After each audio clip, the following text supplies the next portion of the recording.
El despertar del faraón hereje.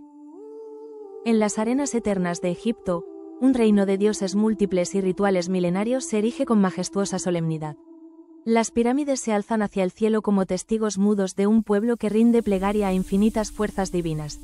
Osiris, Isis, Amón, Ra y tantos otros. Pero en medio de esta armonía policromática, surge una chispa de desconcierto, un fuego inusual encendido por la mente inquieta de un hombre, Akenatón. Nacido con el nombre de Amenhotep IV, hijo del poderoso faraón Amenhotep III y la reina Tille, Akenatón no fue un rey común. Desde joven, su mirada parecía desviarse de las tradiciones establecidas, como si un secreto oculto quisiera revelársele solo a él. Su reino, brillante y esplendoroso, se encontraba en el apogeo de Egipto, pero su corazón latía hacia algo diferente, una visión que desafiaría lo sagrado y lo eterno. Era el siglo XIV a.C., y las almas egipcias vivían sumidas en un culto colectivo donde cada dios tenía su templo, su liturgia, sus sacerdotes con poder casi absoluto. Los grandes templos de Amón en Tebas dominaban la vida espiritual y política, y la riqueza fluía hacia manos que tejían un mundo de ceremonias impenetrables para el común de la gente. Pero Akenatón empezó a escuchar un llamado distinto, un murmullo que venía desde el sol, la fuente de toda vida visible. No era un dios tangible, no tenía rostro ni figura mitológica. Era un disco radiante, el símbolo del poder absoluto y del resplandor que da luz y energía al mundo entero, Atón. Poco a poco, esa voz solar comenzó a tomar forma en su mente, empujándolo a romper el orden ancestral. Cambió su nombre a Akenatón, que significa aquel que es útil a Atón, declarando así su devoción absoluta al dios solar. Su decisión no fue un mero cambio nominal, sino la raíz de una revolución espiritual que pasaría a ser conocida como el atonismo. Akenatón no solo quería adorar a Atón, quería que todo Egipto lo hiciera, deseaba borrar los otros dioses y borrar sus templos, deseaba instaurar un monoteísmo, un culto único e incontestable. Nadie más podría mediar entre Atón y los hombres, solo él, el faraón, el elegido, sería el intermediario entre el sol y la humanidad. Su obra comenzó en silencio. Primero, convocó a sus arquitectos y órdenes de artistas. Construirían una nueva ciudad, no solo una ciudad, sino una capital sagrada en honor a Atón. Ajetatón, el horizonte de Atón, nacería del desierto para convertirse en el epicentro del culto solar y la ruptura absoluta con el pasado politeísta. El culto a Atón y la luz exclusiva. Cuando Akenatón proclamó su fe en Atón, no era solo una cuestión de nombres o símbolos, estaba inaugurando una religión que rompería con todo lo conocido. Atón no era un dios antropomórfico con rostro o cuerpo como Osiris o Amón, era un sol resplandeciente, un disco circular surgiendo en el firmamento. Radiación pura y energía que se desplegaba en rayos terminados en manos, cada una sosteniendo el símbolo de la vida, Anak. Una iconografía tan simple como enigmática que parecía desafiar el amor por el detalle y las formas del antiguo Egipto. Este dios solar, abstracto y universal, era para Akenatón la única fuente de vida, poder y luz verdadera. Por eso, su religión no buscaba la multiplicidad de dioses con funciones fragmentadas, sino la unidad absoluta. El faraón se autoproclamó su hijo único, el intermediario exclusivo, y su esposa Nefertiti, diosa viviente, compartía ese vínculo divino. El pueblo, en cambio, sería fiel solo a ellos, pues ellos eran los únicos con acceso directo al dios sol. Para mostrar que esta era una ruptura absoluta, Akenatón transformó radicalmente los espacios de culto. Los templos, hasta entonces cerrados y oscuros, con cámaras internas y accesos restringidos a sacerdotes, fueron sustituidos por santuarios abiertos al aire libre, donde la luz solar tocaba cada piedra. La arquitectura dejó de ocultar la divinidad tras muros y sombras. Atón debía ser visible, sin filtros, en todo momento. Los rituales reflejaban este poder solar y su vínculo con el faraón. Al amanecer y al atardecer, Akenatón y Nefertiti eran representados adorando al disco solar con sus rayos extendidos, en escenas que muestran cómo la luz literalmente les alcanzaba, transmitiéndoles la energía divina. Estas ceremonias eran exclusividad de la familia real, símbolo claro de que solo ellos tenían la verdadera conexión espiritual. No existían imágenes o estatuas de Atón en forma humana. El disco solar, eterno y omnipresente, dominaba sobre todo. El culto incluía símbolos de vida y energía, como el Anak, y el faraón introdujo festivales únicos, como la fiesta Epset, que celebraba su poder y renovación mágica en conexión directa con Atón, manifestando así un ciclo continuo de poder vital. Sin embargo, esta religión no era abierta ni democrática. Akenatón restringió el acceso a la divinidad, eliminando el papel de sacerdotes tradicionales y cerrando templos de otros dioses. Ordenó destruir imágenes de Amón y otros dioses, borrando sus nombres de monumentos. Los sacerdotes de las antiguas deidades huyeron o quedaron en la clandestinidad, mientras el faraón perseguía implacablemente a los opositores a su fe solar. Un clima opresivo de intolerancia religiosa se instauró. La sociedad egipcia, acostumbrada a convivir con una compleja red de creencias y cultos, sufrió la imposición de una religión monoteísta radical. La adoración debía canalizarse exclusivamente a través del faraón y su familia, obligando a todo el pueblo a rendir culto al dios que nadie podía ver salvo en el sol que iluminaba sus campos y hogares. La nueva capital, Ajetatón, nació como el centro sagrado donde esta devoción se manifestaba con esplendor. Pero esa historia se sigue. Ajetatón, la ciudad del sol y su misterio.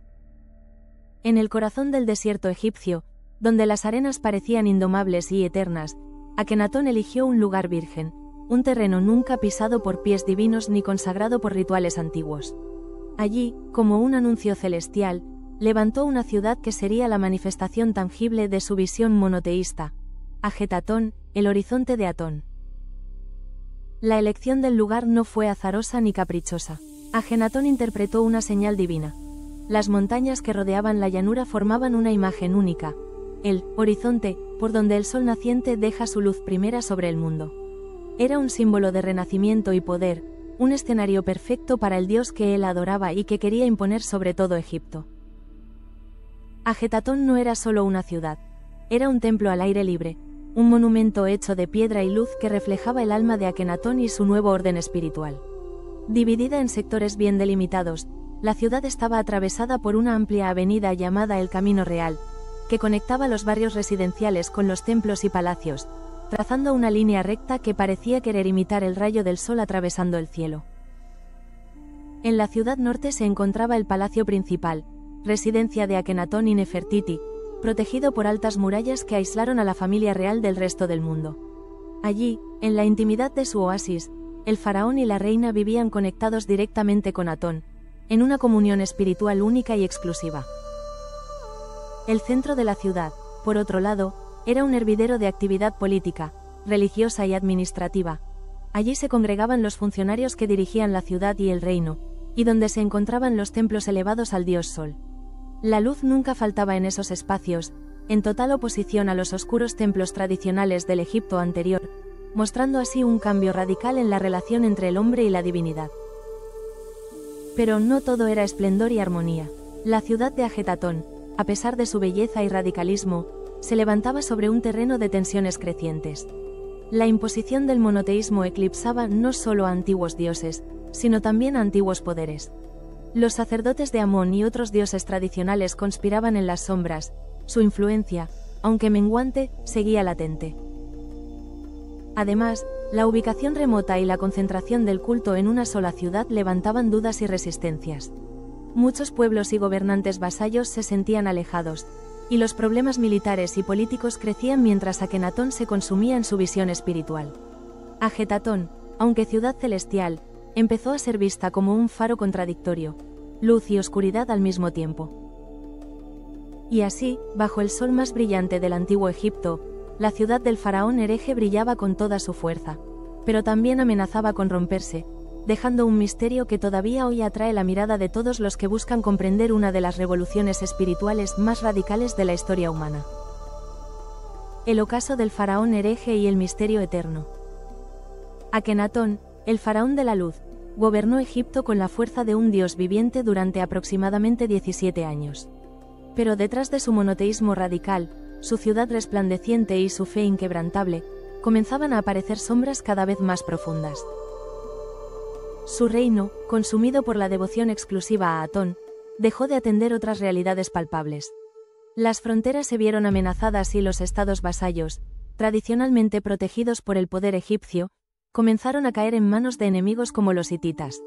En las tablillas de arcilla de Amarna, restos de una correspondencia diplomática, hay súplicas desesperadas de gobernantes rogando ayuda, súplicas que quedaron sin respuesta.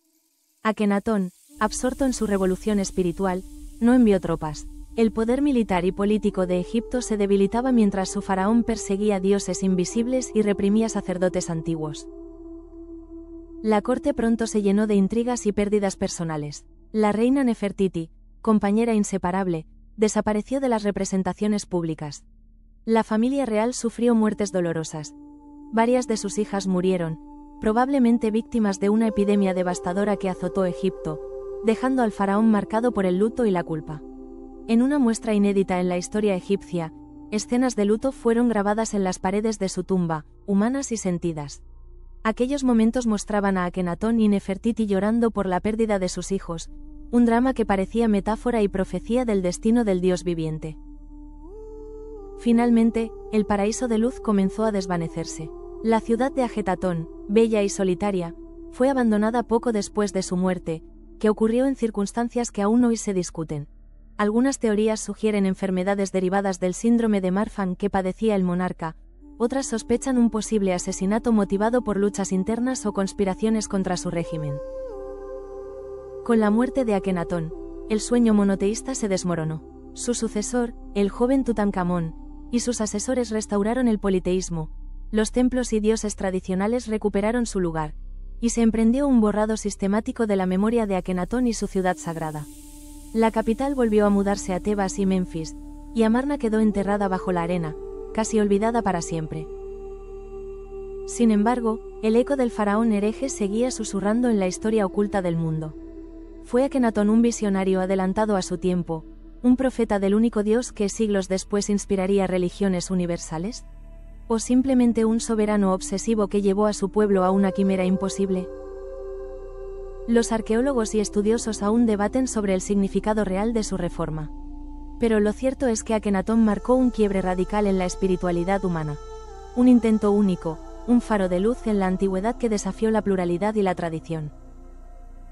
Hoy, al visitar las ruinas de Amarna bajo el sol que sigue iluminando Egipto, es imposible no sentir el misterio que rodea a aquel faraón que quiso ser el hijo único del dios solar.